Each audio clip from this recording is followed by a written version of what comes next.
Hello, friends.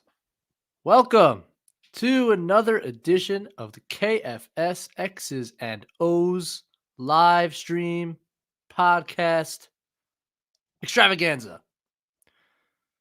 If you're an RJ fan, stay here with us. If you're an IQ fan, stay here with us. If you're an OG fan, stay here with us. We welcome all fans and stands of all players that we may or may not talk about tonight. Joining me, the great, the one and only, the detail junkie himself, the doctor of jump shots, the defender of Julius. His name is DJ Zula. What's up, DJ? How are we doing tonight? Good. And defending Julius these days is rather easy. So it's to be on that side of the ledger. Not for defenses, for you. For me, yes, not for defenses for sure. Things are good. I feel like this is the getting back into the swing of things in the home front with the kids back at school. I've missed the routine. I missed the quiet house. Just trying to get back into the swing of things. A lot of I feel like we haven't talked at all on this since the OG trade. So I feel like since then the energy around Knicks Nation has been palpable and awesome. And I feel like you and I can probably agree on this. We've adopted the Raptors a little bit in terms of like watching them a lot and trying to see so fun. I love it. See what our guys are doing up there. It's been a good few weeks. The Knicks are obviously playing really well. Can't wait to talk about it and just feeling good about things. And can't wait to sink our teeth into this. How you been, man? Everything good on your front? Everything is splendid. Let's start there. Before we get into the questions that I'm sure will be great and we can break down things from there, I wanted to get your overall impressions, but I think you got to hesitate looking at any numbers after 4 games. I really tread lightly there. The sample size is extraordinarily small. I actually think in some ways after 4 games, the film analysis is far more valuable than the data that comes out after a sample size like this one. And so here we are, the film quote unquote experts here to break it down. What have you seen, DJ, thus far? What stands out in terms of the addition of OG, the subtraction of IQ and RJ? How is the team? Let's just leave it there. What stands out to you so far? 1 or 2 things that have really caught your eye. Yeah, I think a big picture, the starting lineup just fits perfectly right now, and it didn't fit obviously pre-trade, and there were some things that the trade and the addition of OG and the subtraction, of RJ really brought to light that you didn't really see as a major problem when RJ was here. That I'm starting to wonder, like, were we missing some things about, how big a factor was RJ's need to have those on-ball reps and his need to have that usage level, and the fact that he wasn't a great outside shooter and all those things. I feel like the OG addition has really brought to light those aspects to how awkward the fit is, and that is not an indictment of RJ necessarily. That is just speaks to the fact that that starting lineup was flawed in ways that, to the credit of the coaching staff and the players, they really made work at a pretty decent level. This was a good basketball team last year and played a lot of good basketball this year with a starting lineup that clearly had major flaws. And OG and you've talked about this in terms of the defense. It's got now DiVincenzo playing that off-ball role. He's guarding obviously the best player or best scorer on the other team on most nights. It seems that Randall's effort level has increased, and I don't know if that is just you talk about small sample size, but it just seems that his defensive motor is leveled up a little bit over these 4 games. So I think on the starting lineup front, I think you can't be more happy with how they performed. And with the IQ part, we all talked about how removing him from the bench was going to present some issues. I feel like they are starting to figure things out in terms of like how they can play with a level of pace that can maybe mitigate some of the half court issues that are going to be very prevalent for this team if they don't make a move to get a score in here. So those are sort of like the big picture things. Anything else that you're seeing in terms of big picture, or just a very specific granular idea of like this trade and how the team is playing with it? Yeah, I'll focus in on just like actual the way it looks with OG. And I'm sure we'll talk about the second unit, what it looks like without IQ. But I just on OG himself. I don't, I obviously really broke down the film on him when the trade was made, and now I've watched him with the team for 4 games. He's so big, and I don't know if I appreciated just the pure size of him. He stands next to Julius, and like he's kind of bigger than Julius. It's kind of shocking. And I think we might underrate sometimes what that means. Just pure size and length on defense, especially. Um, what it means to just literally have more arms in passing lanes and in defenders' faces and on boards and etc. It's just like so simple. Maybe the most simple thing in the whole world. So simple that I'm not sure it's worth saying, but yet it has had an impact on me. It's like he just covers ground. And whether their Knicks are putting him on the primary, whether they're putting him on the best wing, off ball, he had some switches on Embiid. Like, it doesn't really matter, and it's just like the whole defense just looks different. That's obviously manifested in the numbers, but you see it. I mean, you just see it. The defense looks different. It looks more threatening. It's covering more ground, literally. That's been the biggest change to me. And like RJ, God bless him, he just took so long to get from point A to point B on defense. Like, he's not small. RJ's got size, but the ground coverage wasn't there with him. Just a little bit slow to change direction. And OG's just like that. He like glides around the court on defense. It doesn't look like he's moving that fast, but he's moving really fast. Just that really stands out. On the offensive side, we've seen basically nothing in terms of on-ball creation, both because he hasn't had the opportunities and because the few opportunities he's had have gone pretty poorly. That's all to be expected. That kind of is who he is. But what I will say, the corner threat that is there, and then the simplicity and directness of the closeout attacks, I think have been really healthy for this offense because they don't have anybody else really like that. And from the corner to the rim, it's like one dribble. Either I'm getting to the rim or I'm making a simple dump off to Hartenstein. Maybe like rarely in a corner to corner pass. Like, nothing, doesn't take a lot of time. Just keeps the mechanism going. And I think it's really healthy for this offense. And that's forgetting the cutting and the dunking that we've seen, which has been probably his most impactful point so far on offense. I just like how that looks, just adding that kind of simple directness. Now, how that translates to the few minutes we've seen with him, like kind of as the starter on the second unit, and like what that's more troubling. Because I haven't been impressed with him with the ball in his hands, and that was the thing that a lot of people talked about with him, is that he's a little mechanical. Yeah. There's no wiggle in his game. I mean, that was like the big knock on RJ, but RJ has more wiggle than OG from what I've seen. So there is a limitation offensively that, listen, at 26, are you at the point where expecting a growth in that area is probably not going to happen? Listen, he can probably get better, but I don't necessarily I don't think I would count on it. But yeah, as you mentioned, there's things he could do. RJ would catch the ball a lot, immediate triple threat, jab step, try to get into the lane, and it just takes a lot of time versus the catch, shoot, or go. And you're just it's just all happening with a faster, quicker, spunkier pace. I mean, it's like the offense just moves better. And that I think that is just part of like the thing that he could do. When you ask him to do a little more with the creation stuff, I think you're probably gonna run into some problems. And and it's simple analysis. Like with the first unit, I think it was necessary to get more simplistic and direct. I think with the second unit, it's going to be an issue because they're lacking that creation, the more complex kind of creation. So let's get into it with our people watching and listening. We're thankful for anybody who's in this chat, who's checking us out and hearing us out and participating. So thank you, and we will get started with Ryan Shepard. What is up, Ryan? Ryan says, I understand giving Deuce a shot at the backup point guard spot, but I think they have to get another point guard regardless in case he or JB get hurt. Would you agree? DJ, would you agree?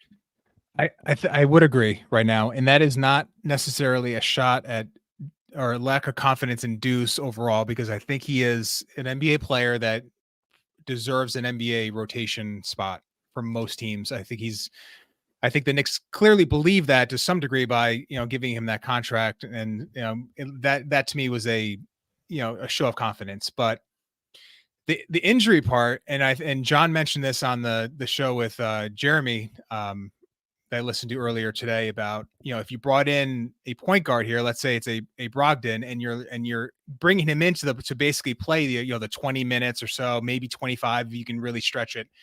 But I think one of the selling points is like you're going to get Brunson has played every game. He's not going to play every game. There's going to be time for whoever you do bring in to play more minutes. And I think that you can't bank on Brunson playing 80 games this year. I think you have to bring in someone else for those moments, even knowing the fact that once the playoffs come, Brunson's playing 38 minutes every night, and you're not going to have a great need for a backup point guard. But in the regular season, when seeding does matter tremendously, I think you need to bring someone else in, because I just don't think Deuce right now, and you've talked about the fact that he's more wing than point guard. They're just, you see him run a pick and roll, and if the guy isn't going under, and he can pull up and make a three, or he can kind of snake around and get into his pull up, but he's not getting to the rim, and he's just not putting a lot of pressure on the defense. So he can get the ball beyond half court, and he's going to pass it, and then you're going to figure it out from there. But I think they need to get someone else in here to help this team, scratch out the 4 or 5 seed, or even better, potentially. But I think that's a need right now. And I don't want Dejounte Murray. I think that is too rich for my blood, but I think a guy like Brogdon would be a great fit for this team, especially in the regular season. Yeah, I agree. I think they need someone to run a functional pick and roll, other than Jalen Brunson. Mm-hmm. They don't really have that right now. That's kind of crazy. There can't be a team in the league that has fewer pick and roll ball handlers than the Knicks do right now. They'll let Dante do it, but he's bad at it. Not great. Josh Hart occasionally, it's like half of them are turnovers. Deuce, as you mentioned, really doesn't put any pressure on the defense. Julius, but I mean, that's a very specific, actually, they're trying to get him downhill. Yeah, exactly. So yeah, it's a problem. It's a problem. And I love Deuce, and I want to give him the chance. And the fact that he's starting to knock down some threes is fantastic. Yep. I just don't, unfortunately, I don't know if this is now, would I give Malachi Flynn a shot? That's an interesting question. Because before I make any deal, and Jeremy spoke to this a little bit, how they might not do it for a while, in which case the need is whatever's on the roster now needs to kind of step up. And I do wonder if Flynn is a better fit to do that thing than Deuce is. And I like, I've watched some Malachi Flynn tape since the trade, and there's something in there. I'm not sure if he's an NBA player, but he's got good speed. He's crafty. It hasn't translated yet, but I think maybe worth a shot to see what that looks like, just to get someone who's really a more natural point guard. It doesn't matter if he's a point guard, just a natural pick and roll ball handler to hopefully create a couple really of advantages. I mean, he's a volume shooter. He's not a great shooter, but he gets up a lot. Yeah, yeah. So I do, I it's not a slight against Deuce, but you called him a backup point guard. Frankly, he's not really even functioning that way. Sometimes he brings the ball up. That hasn't looked great at times when there's some pressure. Like, makes me a little nervous. So yeah, Ryan, I think you are. I think we all agree with you here that some move is necessary. Go ahead, DJ. All right, Ham DM, thank you so much for your donation and being here with us tonight. Nice to see you both. Nice to interact with you today. Thank you so much. With Grimes, why doesn't he attack closeouts? Seems like always looking to pass before seeing what the defense is giving him. Benji, why don't you? I have some thoughts on this, but you go ahead and take the first stab at this. The Grimes drive to score, Quentin. Drive to score. Yes, Hamdi, you are correct. Well, I think he does attack closeouts. The problem is he's not actually looking to get to the rim. He's waiting for the dump off pass half the time, and they're never going to respect the dump off pass if you never go up strong and try to finish. He's figuring out the balance there. His closeout attacks this season have been uneven. in terms of decision making. Sometimes he'll like all of a sudden wind up for a tomahawk dunk over 2 rim protectors, and sometimes he'll dish it off when he should be going up strong. So he's still figuring that part out, and he needs to. It's important that he does, because it's pretty easy for him to get into that paint off the attack. Teams are going to close out hard on him, especially in that left corner. He gets quickly to the rim. Now it's a matter of making the right decision once he's there. Part of it also is just like slowing down a bit and like a little more pace and kind of scanning the floor. And it all is kind of really quick twitch right now for him, and like almost instinctual, the way he just like immediately bursts there and then like tries to figure it out. So try to slow things down a bit. That'll come with experience. Drive to score first, and then make plays off of that. What do you got, DJ? Yeah, well, first of all, his technique off the closeout, he will split catch, where he's basically, as the ball is on its way, he's in the air with his feet, and as soon as he comes down, his right foot's already behind him, ready to explode out. That's why he generates such a quick burst. As soon as that ball is in his hands, he's gone. It's, as you're saying, what's he doing with the ball once he's there? And I think part of the issue is, if he's above the break, he really needs to be on the right side of the rim, because he will not finish with his left hand. He's always going inside hand finish on the left side. And to me, him and Dante both. I know. Well, it's like both of them. Like, I'm like stressed out every time they go to the basket, going to the left side. They, it's like, I think it was it the Washington game or it might have been the Chicago game, where it was a fast break and Quentin there was one man back and he kind of sidestepped left side of the rim, and it was that inside right hand finish, and he made the shot, but it's like the degree of difficulty on some of these layups are very high. Dante, the same thing, where it's a little nerve wracking, but I think you're right about the attacking to score when he's on the left corner and he's attacking. There is like the issue of, is he, you're finishing on the same side of the rim is going to be hard at his size, so he's going to go reverse, and that the degree of difficulty on that shot is very high. So I think when he does that, though, and I feel like he's missed a couple that he should have made, but I think he's a really good athlete, kind of underratedly jumps well when he goes off 1 foot on that play. Yeah, and he just kind of needs to. I think I don't know. I feel like that reversal was a really good move for him. I think it's a really good. I feel like he made more of them last year, anecdotally. It hasn't been as. The frequency's down this year, so it's kind of hard to draw any conclusion in terms of how efficient he's been, but it's definitely a shot that I like in his arsenal.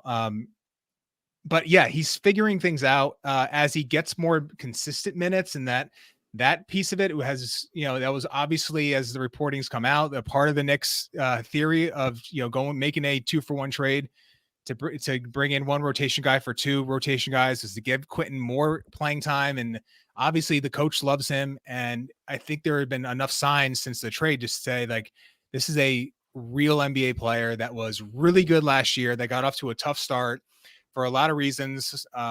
Obviously he deserves some blame for that, but the fact is he's played much better now. He's at 40% from 3, I think, over his last 15 or 20 games. And it's the defense is still very good.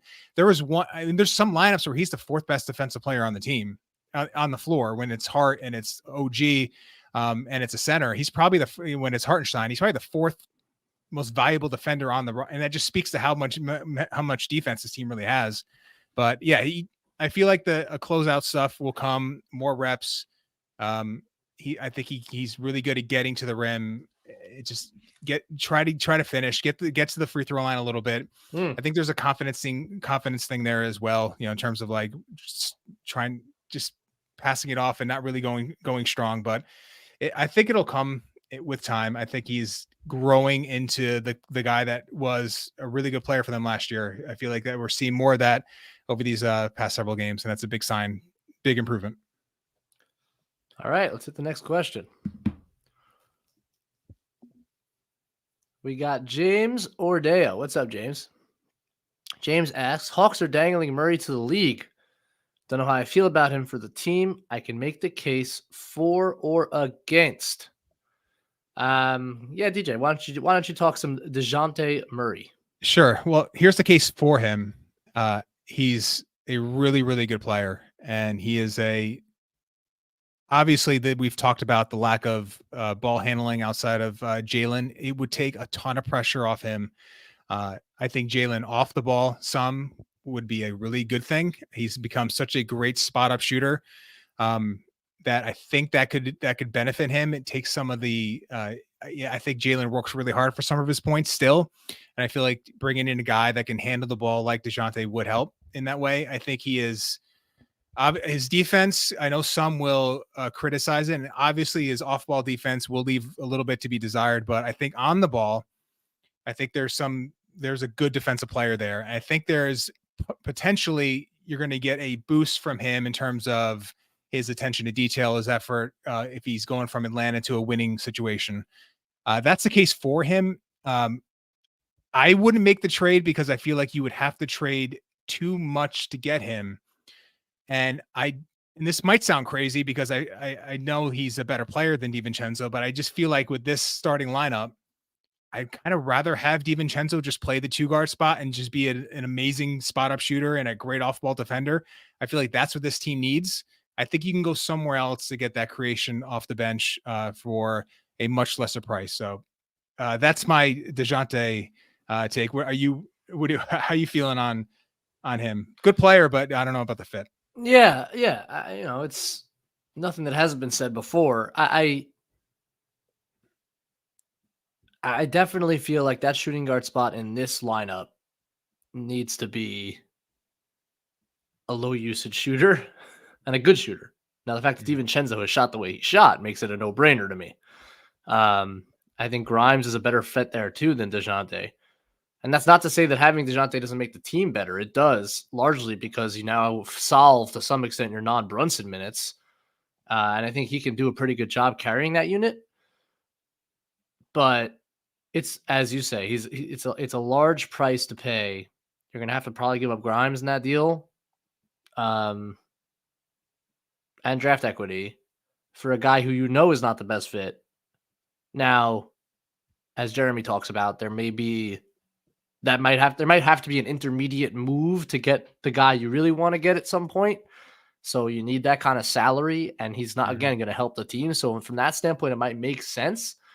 Just from like a player fit perspective, the fact that he's not a dangerous catch and shoot guy or not really that willing, I wouldn't go that direction. But does it make the ceiling of the team better? I think so. So I don't know how to put a number on it, but do you like if you're like, all right, there's a 10% chance this team gets to an Eastern Conference final, and this move bumps that to 20% with like a 5% chance of getting to the finals. Like, is there enough of a upgrade in terms of like the overall ceiling of this team to say, listen, the contract is good enough to where like if this doesn't work out, relatively easy to move on from, even if you're not using him to get to the next superstar. But is there an argument to say like, all right, his creation and his on the ball defense and he's just a really good player, and super adding good players tends to work. Yeah. You say, listen, our ceiling is X. It gets us that much better. Is it worth doing it? Now Grimes could be like such a good piece in the draft equity. You're like, no, I'm not doing it for a small increase in the ceiling, but that's kind of where the argument for him is that he does like make your ultimate ceiling a little greater. Yeah. And I think he does. And part of it would be like, what role is he willing to accept? Like, I think the ceiling of this team would be where even if he starts Dejounte, like you're limiting the Brunson and Dejounte Murray together minutes, and he like maybe isn't in every closing lineup, and like is he willing to play that kind of role? Now, I think evidence tells us maybe not. Yeah. So that's an interesting question as well. And like, where's his head at? Would I think go into the equation? In a theoretical world, I agree with you. Like, there probably is a point at which I would make the move considering it that way. I just don't know based on like what the overall fit, what he's willing to do, what he's willing to sacrifice at this point in his career. I don't know. That's kind of where I hesitate on it. So I don't know. I would say I am towards the pass on it, but wouldn't be like shocked, nor would I be devastated if they made a move like that. I just not really where I'd go. Thanks, James. Yep. Thank you, James. Is this my turn? Hamdy's back. No, it's your turn. Hit it.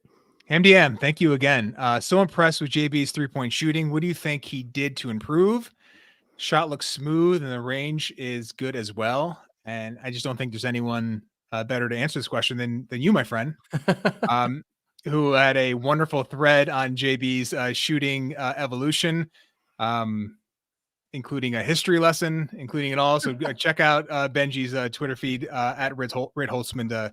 It was one of the best pieces of content I've read in a long time. So thanks, DJ. I thought that was really well done. So talk about a little man. JB's 3-point shooting and how he's improved in that. Yeah, I mean, I'm impressed with it too.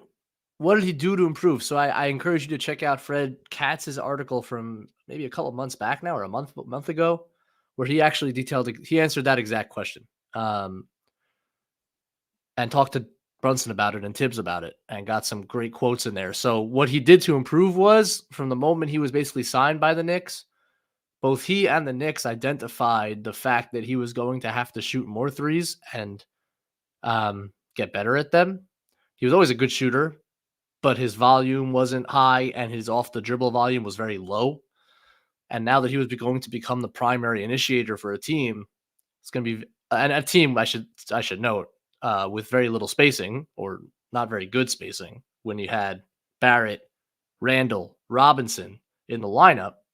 Mm-hmm. So it was identified pretty early he was going to need to shoot a lot of pull-up threes and get better at them. And so from the moment he was signed, he started incorporating these drills into his workouts that worked specifically on pull-up shooting, distance shooting, and they drew a 4-point line in the practice facility that he would specifically practice behind, so as to improve that type of shot. And what we're seeing is honestly one of the best shooting leaps I can remember in a 2-year span. We're talking about a guy who's gone from a weakness of pull-up shooting, and one that like Golden State exploited in the second round of that playoffs, where they would basically play off of him off the dribble and go under screens and dare him to shoot off the dribble threes, where now going under screens is not an option. It's a non-starter. Playing off of Brunson is a non-starter. He's too good. He's become one of the best pull-up three shooters in the league, on volume. So he's shooting over 4 a game. He's shooting 41% on pull-up threes. It's crazy what he has done. The shot looks extremely smooth. I think the release has gotten quicker. The range has gotten better. And this was all identified by the staff, by Brunson himself, and worked on to get to the point where we're at, and for it to all come to fruition to this extent and this quickly. Pretty remarkable story and leap that I'm not even sure is being talked about enough. I know we talk about it all the time, but like, I think everyone just kind of assumes like Jalen Brunson's so good. And then you get the commentators being like, he's so crafty and smart and his leadership is so good. And it's like, guys, he's one of the best shooters in the league. He has top 1 percentile skill. It's not just like leadership and craft. Ugh, that bothers me. Anyway, what else you got, DJ? Well, you're right about that 100%. And I think and listen, you're talking about like on how unprecedented the leap was. I think that the part of it that you can maybe identify, and maybe, this could apply to other players, is like if you could take a guy that you can say, all right, this guy has elite touch, and maybe that touch manifests itself in mid-range or floaters or layups or whatever it is that isn't a shooter. Maybe you can build out a shooter out of that sort of mold, because the craft and the touch was always there. Maybe it just wasn't identified and wasn't, sort of like prioritized by previous, Villanova to Dallas. The Knicks did prioritize it, as you mentioned, and it's paid immediate dividends, incredibly. And then I think the other part of it is, and this is just how I just find this extraordinary, is that most guys his size that shoot from where he's shooting now, and I always talk about one motion versus two motion guys, they tend to be one motion, like Dame Lillard or Steph Curry, guys like that, where just it's all one motion from the dip all the way to the release. And he is not that type of shooter. He is more high release. It's gotten quicker, as you mentioned. It's gotten smoother, but he still is a two motion guy for the most part, that is shooting in areas that is usually reserved at players his size for the Trae Youngs, who are just like dip to release, and it's all one motion. And it's very easy to transfer the energy from your legs to your lower releases, so that it's usually lower. Yes, yeah.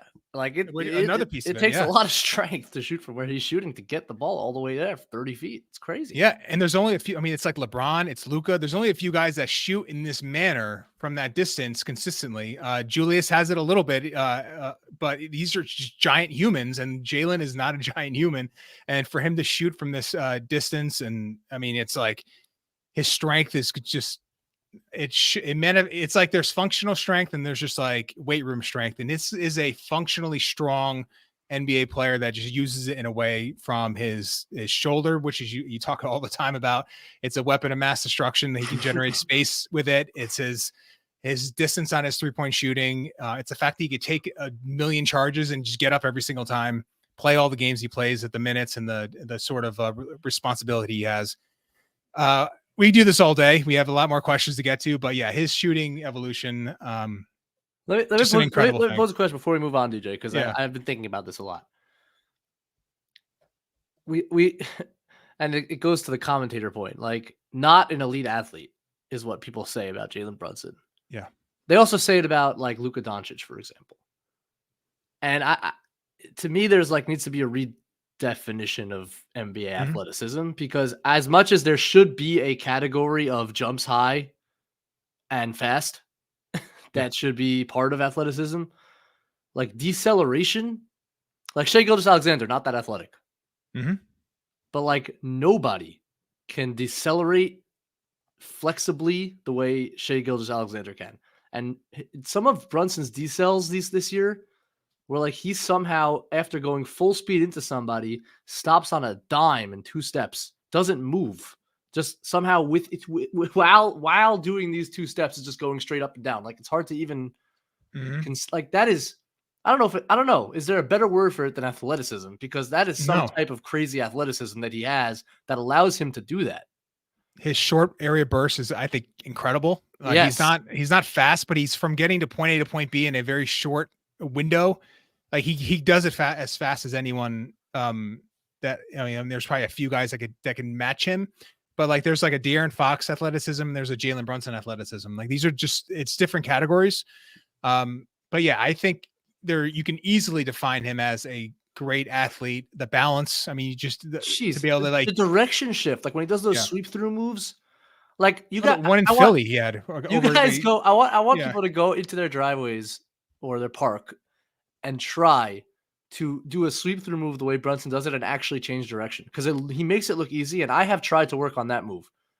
My legs don't work that way. I can't do it. I can't shift direction like that. I end up looking like a total idiot. Like it requires incredible, like, I don't know, it's strength, it's athleticism. We're on a tangent, but I just wanted to kind of hone in on this because it bothers me the way he's talked about a little bit, because there's so much there from a skills and athleticism standpoint. It's not just craft, foul drawing, leadership, toughness. All those things are true. He's all of those things. He is a magnificent athlete, like in different ways than maybe our the eyes are trained to see. But I'm telling you, man, he is so special. Hamdi was talking about the shooting, which is really special, but I'm expanding on it. There's a lot about his game and his skill set that is really, really special. So anyway, let's get the next question up. Thank you, Hamdi. We got Eban. Eban says, I'm curious what either of you think about the remaining 46 games. If we compare offensive and defensive numbers, barring any insane trades, we should be favored in 37 of 46. TJ? All right. We are the vibes are good. The vibes are strong. Yeah, the schedule, I think, I think it eases up a little bit from what I understand. I don't know if Benji, you have a better read on that, but I think the next schedule from here on out is maybe average, maybe slightly below average in strength of 23rd easiest. Thank you, JMAC.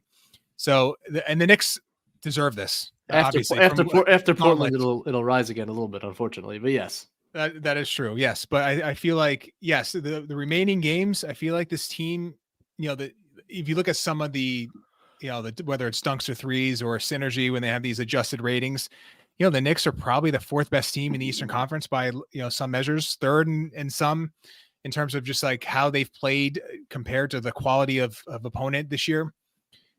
I love where they are right now. I tweeted the other day, like, is this, what's the most recent starting lineup that can compete in terms of quality to this current one? And, I think you have to go back pretty far. I might say like mid-90s far in terms of like just getting a lineup that is as put together and as good as this starting lineup right now. Listen, I've thought some things about this team. I definitely have thought, I'm trying to maintain some composure here. But listen, I think if everything breaks right, I think this team can get to the Eastern Finals. And listen, if that's the case, you have a puncher's chance. And I feel like there's that's how strong I think this starting five group is, and how much confidence I have to this front office to make a move, even if it's on the margins, to get them better in the second unit. So that's my the vibe. Listen, the vibes have not been better for me, Benji. I don't know if they're 37 out of 46, but they're going to win a lot of games the rest of the way. DJ has thought some things, folks. He has thought some things. Man.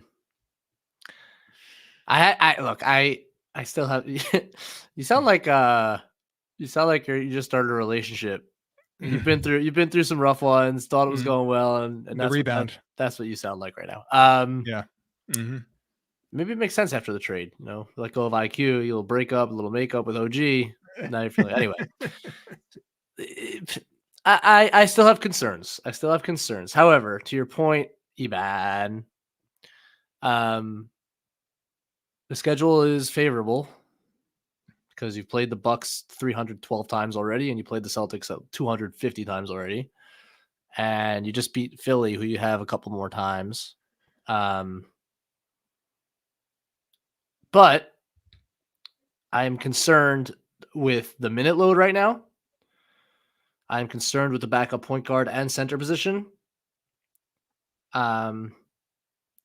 If there's any injury to Julius or to Jalen, I think we're in deep doo-doo, like real trouble.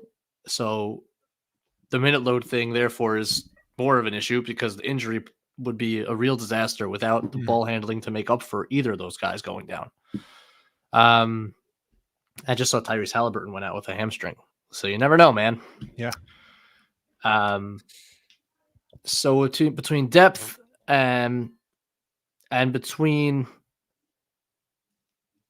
like a little concern at times with Julius has been so good. He's been so good, but like the Philadelphia game like brought up some demons for me where like I guess they're not playing a very tough schedule, so maybe I don't need to be so concerned. But when he does, I feel like an Embiid factor. He's just camping in the paint the entire time. Well, yeah. So like that's why you need to diversify the portfolio, man. Like you need to be able to catch and shoot threes. Yeah. Like it doesn't need to be last season, Julius, but there's got to be a balance against the elite rim protecting teams. Like he's still going to play with the center who's not spacing, so those best rim protectors are going to be in the paint. Against the Bucks, he's survived on like post moves and tough mid range get shots, but like that's not always going to be there for him. So that's a concern. To your point, the three best teams have a guy. There's Porzingis, they sure do, Lopez, and he's struggled against Porzingis. Embiid. God knows. Yes. Yeah. So like that's a concern, but maybe that's more of a playoff concern, honestly. So yeah, I feel really good about where they are, but there is like that the in the back of my mind, I am worried a bit about the depth issues that are significant right now. And so that's my only reservation to getting like crazy excited. I also think as the days go on, like I think some of the warts of OG will come out more. I think you're starting to see them a little bit, but like, he's not a perfect player. He's kind of close to perfect on defense, but offensively there's a lot to be desired. I have a point on that. Yeah. So the defense, I didn't like him on Maxey. I don't know if he didn't do great there. I thought that he's just too fast for him. And I feel like that was, I think they needed to, and he has some, reps that Maxey didn't make every shot, didn't play a great game, but I thought that Maxey played great in got the first where half. and I thought he got to where he wanted to go pretty easily. So to me, that would have been I would just flag that as like, all right, maybe we call him a 1 to 5 defender. And there's a lot of point guards I'm sure he's going to defend well. Maxey is a different type of athlete in terms of the burst and the straight line speed and the shooting and he's just an incredible offensive player right now. And I feel like that's probably the one guy that's going to give OG the most problems, other than like your dominant, like a Jokic or Embiid, who I know he had a couple of good reps against, but I just wanted to flag that. Like I thought going into the game, they weren't going to have OG on Maxey because of some of the speed issues. And to me, unfortunately, that manifested a little bit. I think the only matchup for him is Grimes on this team. Yeah, I agree with you. I don't think Dante has a chance there either. But yeah, I mean, Deuce is, and Deuce too. Deuce but he's the one you could probably feel pretty comfortable with. But yeah, that's a good point. That was, I mean, I'm glad they tried it. You know, the one thing I worry with Tibbs is like, will he be willing to go to like against Philly? Like, would he have gone to OG on Embiid and Hartenstein on Tobias and like something like some alignment like that a lot of coaches go to? We saw it with the Lakers against the Nuggets in the playoffs, where like Rui guarded him, and we see it with the Celtics all the time. They'll do things like this often, where they'll put Tatum or Brown on a center and let Porzingis roam. Like, I think that should be, now that you have OG, like, weaponize him, right? Yeah. And like where that would be helpful, like just go to it and see how it goes, especially regular season. Like, see how that goes, so that if you need it in the playoffs, you can go to it against the Philly. I do kind of want to see them try something like that, but that's for another time. All right. Well, thanks, Eban. Thank you. Frank Sound, coming from overseas. Appreciate the donation and the question. Point guard or backup center? Thanks, guys. So what is the bigger need right now, Benji? Point guard? I think I know what you're gonna say, but where would you go if you're gonna make a move here? You had to pick one. Yeah, I think it's point guard, but I would like both. Nothing against Precious Achiuwa. I don't think he is the right coach. Like Tibbs centers, man, they're just gonna be asked to do what they do, and he's done okay in certain spots. I think mostly it's been a pretty rough go, and the fact that he didn't play in that, or I don't know if he played or didn't play at all, or was barely played in the second half of Washington game. Yeah. Isaiah Hartenstein played 39 minutes again in that game, and Julius even got a 2 minutes at center. It's troubling. That said, I think between Sims, Precious, and Julius minutes at center with OG on the floor, preferably, you can probably do well enough without it, because those guys all do decent things well and can probably hold down the fort. I don't necessarily see a ball handler on the roster that can carry or help carry a second unit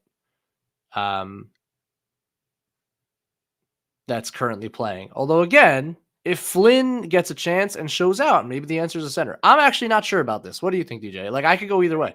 Yeah, I think it's point guard if I had to put my flag somewhere. But I think you can, obviously, we've made the argument for both at times. The Precious minutes, I would agree, have not been good. I'm not ready to sort of write him off.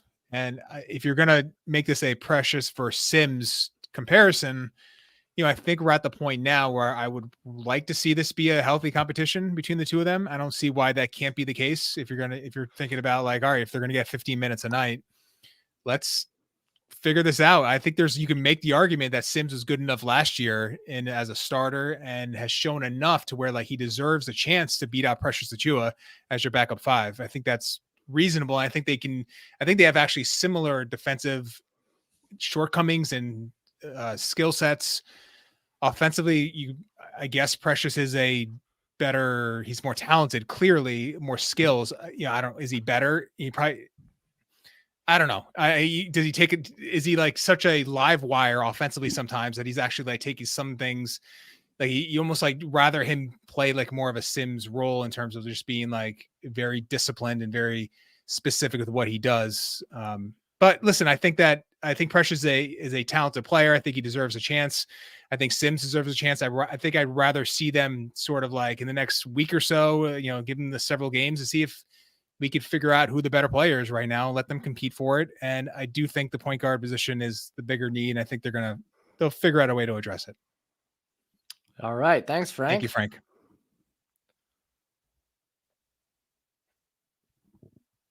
Andrew. Come on, G-Mac. Tom Dans says, thanks for the pod, guys. How many protected firsts would it take to get Caruso plus Drummond for Fournier's expiring? Could Caruso run the offense when Brunson is on the bench? DJ. Well, let me just start with the last question. Yeah. And I'll say it in this way. I think there's going to be many more teams, 5 or 6, that will have a bigger need for Caruso than the Knicks, which will probably make him a move that won't make sense for them in terms of the cost. I don't think they need a Caruso at all. I think he would obviously, he's such a good on the ball defender and such a good defender in general. He would obviously help them, but if he's going to require, potentially 2 first-round picks, I just think there's going to be other teams that are going to desperately need a player like him that will have that need. I think that Knicks have players on the roster that can sort of do, whether it's 75% or whatever the percentage is in terms of what Grimes can do some of the Caruso stuff. I think Hart can do some of the Caruso stuff. I don't think he's a great need for this team, despite the fact that he is legitimately one of the better defenders in the sport, full stop. He's just a tremendous player. I just don't think the Knicks would meet the asking price based on like what he does in terms of elevating where this team is right now. That's kind of like my first thought. So I guess it answers the first question. Like, would you trade protected first, or how many protected? I mean, I think just more than the Knicks would trade probably is the answer to that one. Yeah. And then can he run the offense? No, not really. He's really a wing. I haven't been that impressed with his pick and roll play. He's not that good a shooter. No, I don't think he's going to boost the second unit offense. The reason you get Caruso is because you think he's going to be probably, if not start at shooting guard, like play a whole lot, be a real 6-man and like play a lot of minutes, probably close. Like he's really, really good and defensively an absolute monster. But I think to DJ's point, I don't think the fit is quite right. And other teams will likely want him more than the Knicks will need him. And so I don't see that as the move, Tom. Thank you, though. Sam L. What's up, Sam? With a great profile picture of the man, the captain. The captain. Can removing RJ and to a lesser extent IQ from the pecking order turn the Knicks from an ISO team to a ball movement team? Early returns are good. Man, I'll start with this one if you don't mind, DJ. Sure. No, take it. I've seen some of this idea that like the ball's been moving a ton. I haven't really seen that. I think like Brunson has the ball. Brunson and Julius have the ball more. Brunson's racked up a lot of assists. I think he's making good passes. I think he's also has the ball more and is just the volume is higher. The usage is higher. I don't think they're playing offense that differently. I think the fact again that OG attacks directly and simply keeps the machine moving, I guess, more efficiently. So to that extent, yes, but no, I don't think this is going to become a ball movement team. I think this will always be, at least to some extent, an ISO team because you have Julius and Brunson who thrive in those scenarios. And you have guys like Julius who aren't like the quickest decision makers. So, I don't know. I haven't really seen that. The point to be made though is that Hartenstein has had more responsibility with the ball, and that has created some good movement. So in that sense, I do agree with you, Sam. Wow, I just contradicted myself in one really long-winded, crappy answer. So I don't think the ball is moving all that much more. I do think when Hartenstein has the ball moves more. So I guess it does move more. Yeah. Listen, it's a small sample size, and we're just trying to work through it. It's like it's early still, right? we're trying to figure it all out. But I think you hit on it at the end in the terms of like I hit on where nothing. you did at the end. You got there eventually. Okay, right? great.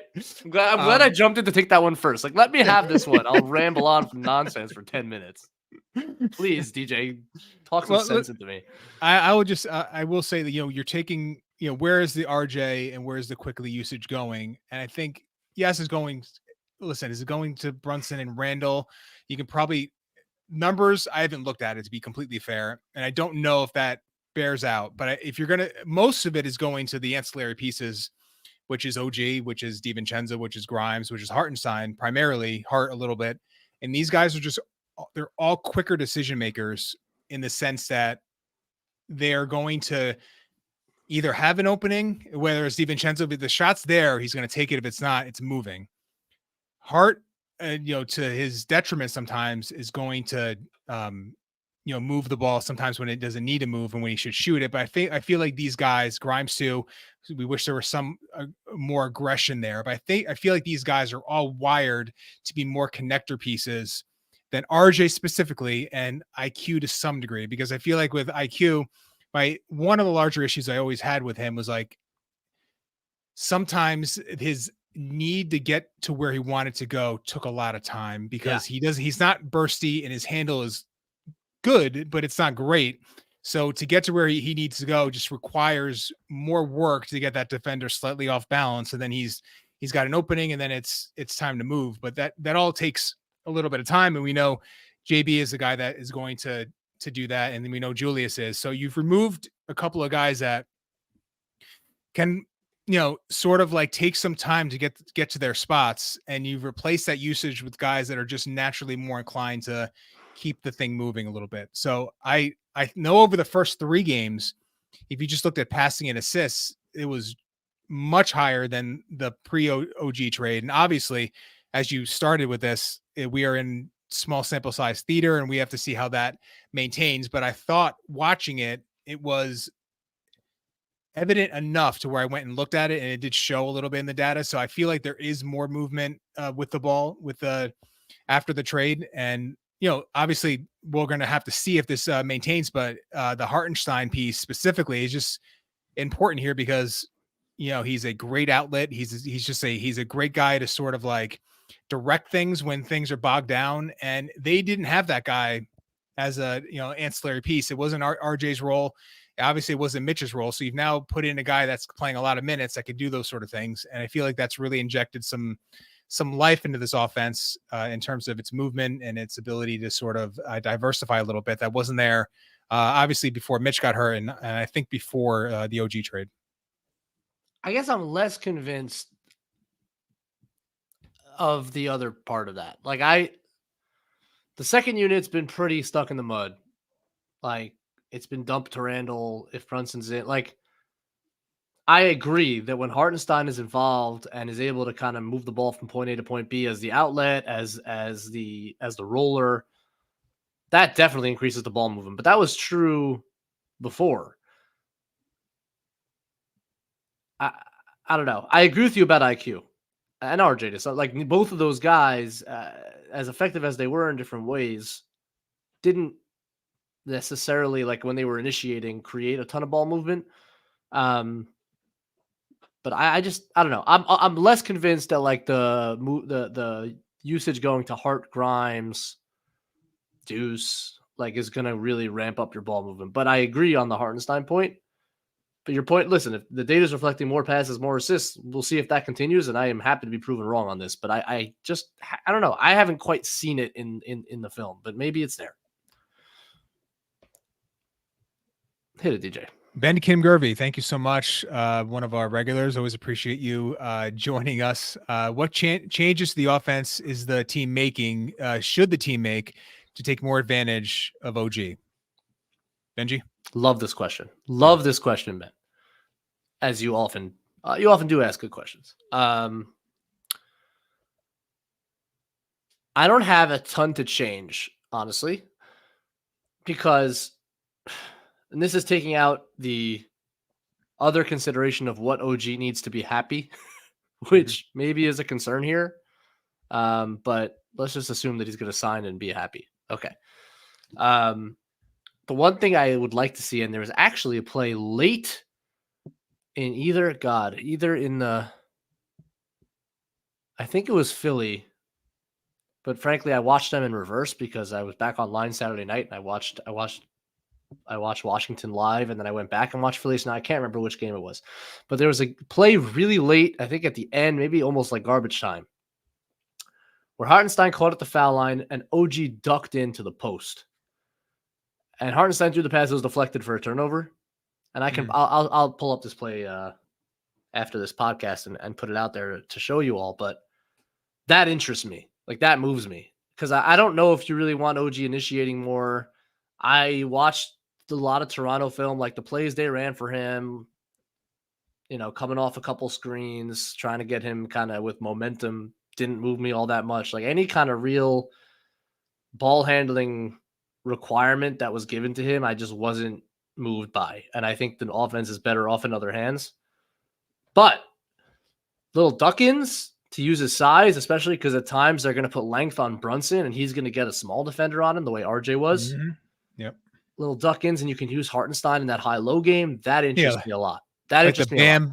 Bam Butler sort of like, yes. Butler ducks in, Bam as your high post. Yeah. And that's something that he did a bit with the Clippers that hasn't really been utilized with the Knicks, but Hartenstein, I mean. But that really interests me. Like, can we get him some easy looks inside? As we mentioned at the outset, the guy is huge. He's just massive and with a crazy wingspan. And if he catches it underneath, he's going to dunk it most likely. So, like, can we find him some of those buckets? Yeah. And I feel like that was the one thing. Because I don't know if it was you who mentioned this. We were talking about how Butler killed the Knicks in last year, especially in the playoffs with those like transition, like post up opportunities where you just like bully RJ or Hart. Seals, where like you bring in OG and you sort of like, you think you would take away a play that would generate either a bucket or free throws typically for him. So, but that got me thinking of like, all right, so can the Knicks sort of utilize the OG part on the offensive end with the similar shot diet? I don't think he is terribly skilled in the post from what I've seen. I only looked at 2 years ago because he had volume as a post-up player in Toronto, and I think he was like 40% overall, and the volume was decent enough to where like I feel like he was relevant, but there's not a lot of counters. I mean, he really needs to be like under the rim or at the basket to like make a single move and like get there and get fouled maybe. But if you're asking him to like string a couple of moves together, I think you're going to be disappointed with the outcomes more times than not. So that's my only pushback. I feel like there's,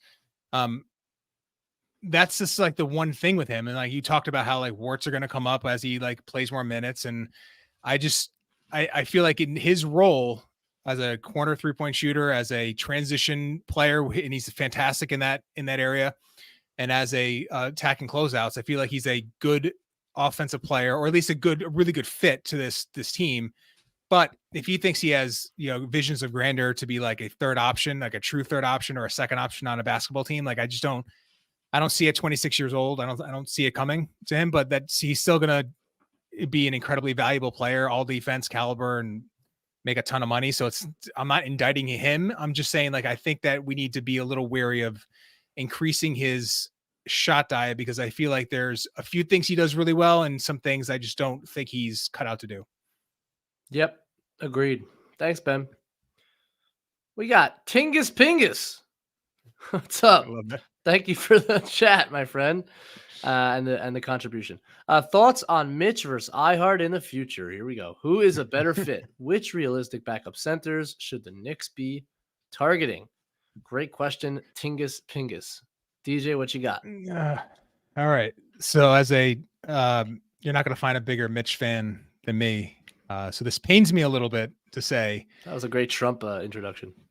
There's no bigger. There's no bigger fan than Mitchell than me. Get Chris up here. I know, it's terrible. So I'm leading hard into this answer, but I just feel like Hartenstein has just been too good a fit offensively with Randall and with Brunson, and just with just where the starting lineup is right now to make a change. And that means this year, obviously they're not, I don't think even if Mitch came back, it would be late. And I just don't think they would change anything. And I feel going forward, I think when they go into contract negotiations, I just think they have to view Hartenstein as the starter. I think there's enough of a sample size for what he can do on the defensive end. I mean, listen, I don't know how much stock you guys put into this. I've questioned some of the numbers, but he's 100th percentile in defensive EPM right now for dunks and threes. Best in the league. Best in the league. I mean, that is, even if you think that number is inflated for some reason, he's getting a ton of steals. He's getting a ton of defensive rebounds. He's blocking every dunk rim attempt at him. So that's all to say that he's playing too good to say that when Mitch comes back this year or next year that he's got that starter spot locked up. I just think it's Hartenstein's. He's the better fit. I thought he's better fit with Randall from early on in the season. That's maintained through as we moved along, and I just feel like his offensive ability it's just enough to, even if it's not a ton of value, it's just it gets the team out of like some like sticky situations time and time again. So it's a long-winded way of saying like, listen, I'm sorry, but it's like injuries suck, but if a guy is going to play this well, you're not going to take him out of the starting lineup. And then as for backup center, we've talked about, where this team, they have a couple of guys, Precious and Sims, which I like to see get a chance. Drummond is a interesting name because he's a dominant offensive rebounder, and some of his metrics on the defensive end are very strong this year. I'd be interested. I just don't know if that's a move they need to trade assets for, to be honest. Yeah. Man, it's a great question. It's one that I'm struggling with. I think it's safe. Like, I think it's fair to say, like, I want to see this go on longer. Like, I've seen Mitch do this for longer stretches, and iHeart has been exceptional over the last, 10 games. I also I'm having trouble reconciling that number a bit, DJ. Maybe you can help me out. Like, I am fully aware of how great he's been, certainly the last 10 games. Like, after Mitch went out, this defense fell apart. And I guess I'm struggling to understand how that could be the case, like separate and apart from Hartenstein's performance on that end. Maybe it is. Maybe everyone else just fell apart. But I don't know. I'm struggling with that a little bit. And to me, there still is a speed and athleticism difference with Mitch versus Hartenstein that matters and may manifest in certain places. But I don't think you can argue that Mitch was better defensively than iHeart's been. Forget divorcing the data from a second, which I think should be considered and obviously is important to note. Mm-hmm. But the guy's been an absolute monster over the last several games. And to your point, if he plays like this and we get to a playoffs and he plays like this, you can't take him out of the starting lineup. I do want to see it though. I want to see it over a long stretch. I want to see it in a playoff series because I saw Mitch do it in a playoff series. Now, against Miami, Mitch was okay, but his limitations hurt and allows Miami to do things defensively and really condense the floor in a way that Hartenstein helps you out with. So it's going to be a balance, and one might be better in a certain matchup. Like, it's healthy to have that, but I'm not going to yet say that iHeart's the center of the future. Like, I do want to see it for a longer stretch, and I want to see it if and when we get to the playoffs. And then the question becomes, okay, if they're both really good and maybe Hartenstein's a little bit better, like how much money can you give him? And can you have both centers for, you get 48 minutes of top flight center play. That's really valuable, especially in this system. So maybe it's worth it. And obviously keeping the asset is important. All those conversations come in, but in terms of one versus the other, if iHeart maintains this level of play for a long stretch here, does it in the playoffs, yes, the answer is Hartenstein because he does give the team flexibility and he's doing incredible things. I agree with that. Yeah, it's I think you almost have to view him because you can't go into next year with Mitch as your center without a Hartenstein level or a guy that you're confident can start 30 games for you. I think Mitch is at the point now where their injuries have piled up to the point where you just have to go in with a center capable of playing That's a great point. A lot of games. Yeah. But Hartenstein hasn't played like starters minutes ever. So we also have to see that. Like, Yeah. especially the way they're playing him now, which I think they need to. So you're a little worried about his minute load. Oh, yeah. Specifically him. More than the others? How many 7-footers play 39 minutes in a game? Yeah. Like, I agree with you. It doesn't even happen. Like, they need his motor is so high too. You're just crazy. Like, he's playing. Yeah. He tries to. I mean, I think they got to be a little careful with him. I really do. Understanding that the backup center spot is tough right now. I just want to see it for an extended period here. And to your point about Mitch, like, not only is he out for the year and his injury upon injury upon injury, it always, for a guy like him with that body, it's going to take him some time to get back again. And like, if you do get Hartenstein back on a deal, I agree with you. He'll start day one, but I want to give it a little bit of time before I kind of come to a conclusion on it. The way Hartenstein's playing this minute, no arguments. I mean, he's been godsend. Yep. Agreed. Jack Halovich, thank you so much. Really appreciate all you guys hanging with us tonight. I feel like Randall's 3-point attempt volume has gone up and kick out from drive volume has gone down recently. Something to be concerned about.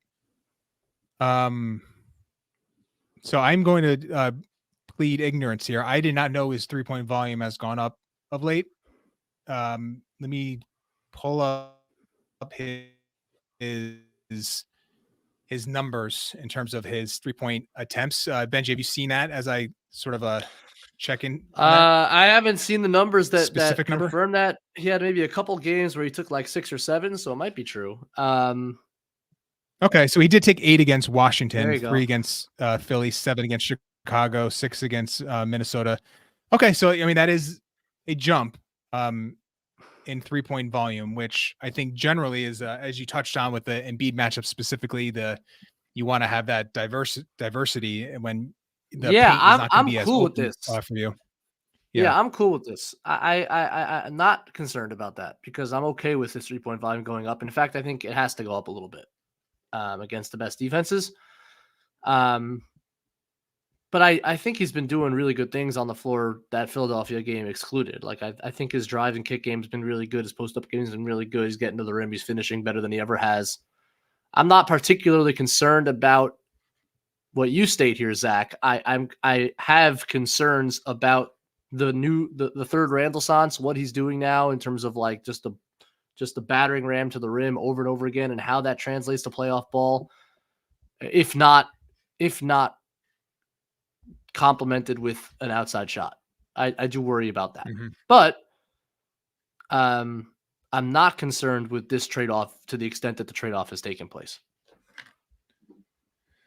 Yeah, I think that's a fair way of looking at it. I feel like, the shooting is like the final piece to this puzzle here.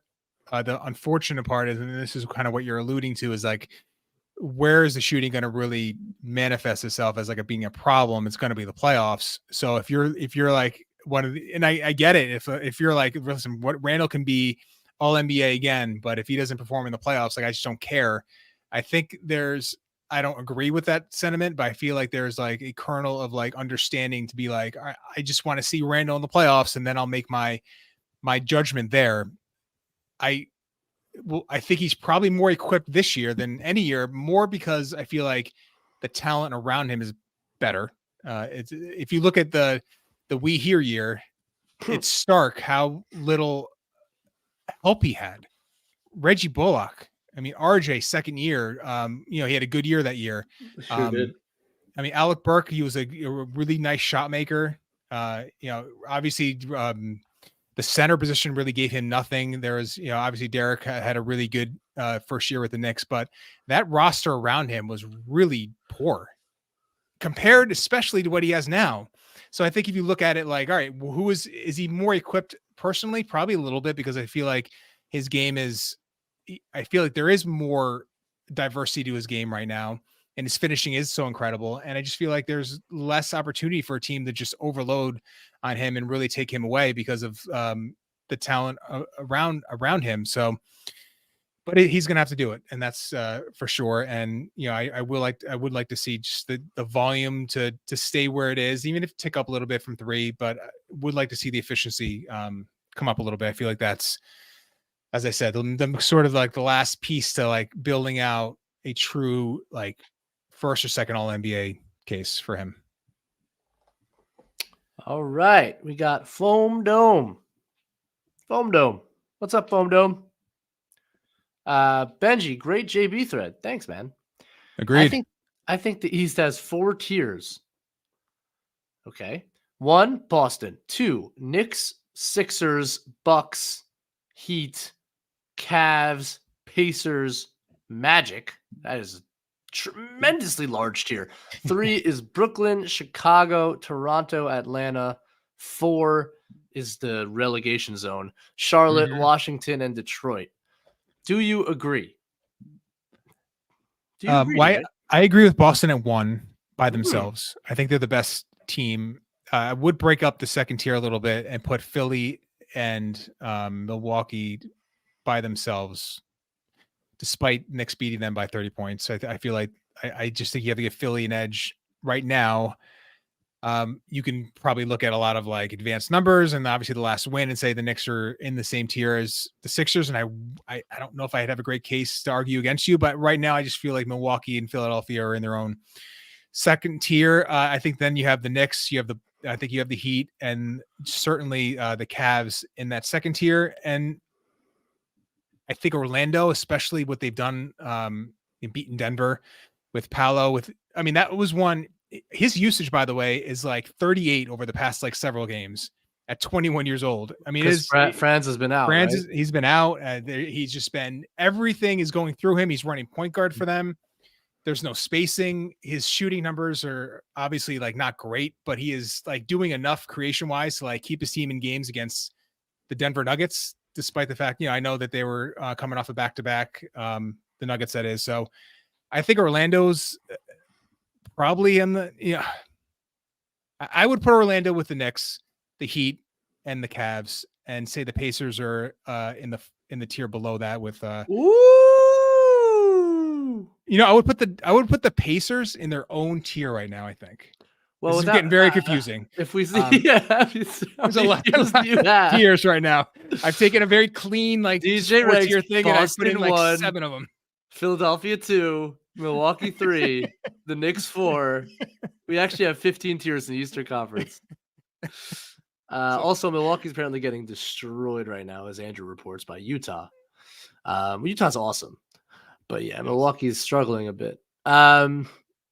Man, I don't think there's any real case to put Indiana right now in a different tier, except that Halliburton just got hurt, and I don't know how long he's out. But like they keep racking up impressive wins. Yeah. So I don't know. Yeah. What do you think of Miami? We haven't talked about them a ton. Like, are you just status quo with them? They're really good. They're really good at what they do, man. And if they make a deal, they could be very scary. I do think it's kind of clean right now.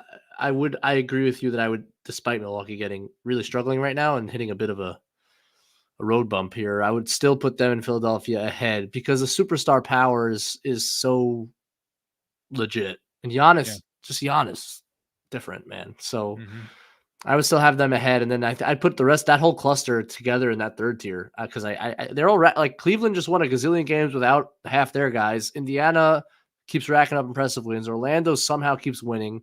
Like I keep expecting Orlando to fall out, and they refuse to do so. Yep. And then the other 2 tiers I think are pretty much right on. Although I could see Toronto rising above that tier with their new personnel. We'll see what happens with Siakam and like what they get back. But they've been playing really well, obviously. And the bottom should never be talked about again. Fred Katz of The Athletic. Fred, I haven't read your article yet today. It was a very busy day, but I am getting to it, and I look forward to it. I know DJ, you said it was good. And Cats and Shoot, by the way. You got to get frankly shocking. Sure. I am not talking about Cats and Shoot. John talks about it enough.